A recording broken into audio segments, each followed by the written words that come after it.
Many people ask me why I am now in Russia and why I am covering the conflict or the special operation. Well, it's a story, it's a long story because Western media, they are not sending journalists or they cannot go to Russia because in the West they have a lot of propaganda. The news outlets actually, it's more propaganda than real news.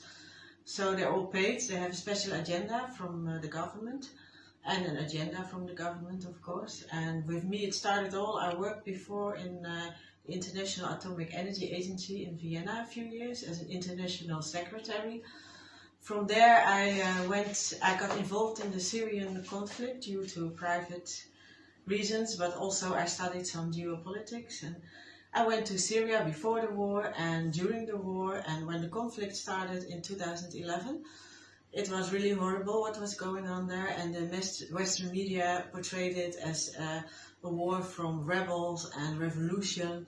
Well, actually, it was a revolution. It was a color revolution, like in many countries before, like Libya, in Afghanistan, in Iraq.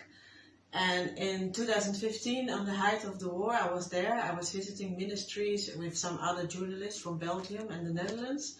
And we really experienced what war was, and we saw how jihadists shot the people on the streets passing by. And when I came back to the Netherlands, they were asking me why I was there. I even had to come to the police station. They were shadowing me, and they made life pretty impossible for me. So I left the Netherlands. And now it's the same story I can see also with Russia again, because for many years already they try to portray Russia as the perpetrator in everything. They have a very bad reputation in the West, but it's all propaganda.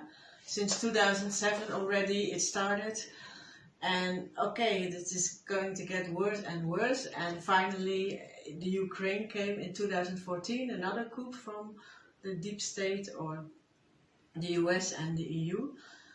And now finally we are in the stage that Russia is cleaning up Ukraine from a lot of neo-Nazis, which the West is sponsoring again, like they sponsored jihadists back then in Syria or maybe Iraq as well, Afghanistan. And this is why I'm here in Russia and especially in the Ukraine to cover this